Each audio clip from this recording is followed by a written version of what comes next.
बहुत बड़ा धमाका होने वाला है। कहानी में नया तूफान आ गया है। जूही बनने वाली है मां, और उसकी प्रेगनेंसी की खबर से सबकी दुनिया बदलने वाली है। जब समर और रोली को इस सच्चाई का पता चलेगा तो सबके होश उड़ जाएंगे। असल में समर अब अपनी नई जिंदगी में रोली के साथ आगे बढ़ चुका है, लेकिन जूही को अब तक यह बात मालूम नहीं है कि समर ने दूसरी शादी कर ली है। दादू को इस पूरे मामले की सच्चाई पहले से पता होती है, और जब जूही अपनी प्रेगनेंसी का राज खोलती है और अपने घर लौटने की बात करती है तो दादू को बहुत बड़ा झटका लगता है।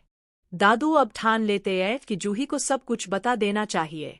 दादू जूही से कहते हैं, तू अब उस घर में नहीं जा सकती, क्योंकि समर जी ने दूसरी शादी कर ली है। यह सुनते ही जूही का दिल टूट जाता है। वह सोच में पड़ जाती है, अब वह क्या करे। एक तरफ उसका बच्चा है और दूसरी तरफ समर की दूसरी शादी का दर्द है।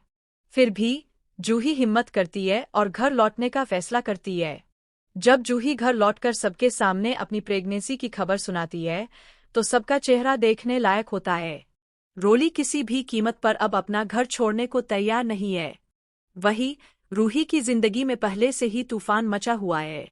दादी अब रूही को घर से निकालना चाहती है, क्योंकि उन्हें अब उनका असली वारिस मिल गया है। दादी ने तय कर लिया है कि अग्नि ही अब उस बच्चे की मां बनेगी और जल्द से जल्द उसकी शादी नहर से करवाई जाएगी।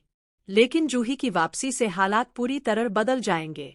जूही साफ शब्दों में कहेगी, जब तक मैंने समर से तलाक नहीं लिया तब तक उसकी दूसरी शादी कैसे हो सकती है। इसी दौरान जूही को तलाक के कागजों की सच्चाई का भी पता चलेगा, जिसे जानकर जूही के पैरों तले जमीन खिसक जाएगी। तो बताइए, आप कितने उत्साहित हैं इस नए मोड़ के लिए? और क्या आप जूही के बेबी को लेकर भी एक्साइटेड है? अपनी राय हमें कमेंट में जरूर बताइए। ऐसी ही ताजगी भरी खबरों के लिए टुडे सीरियल रिव्यू के साथ जुड़े रहिए।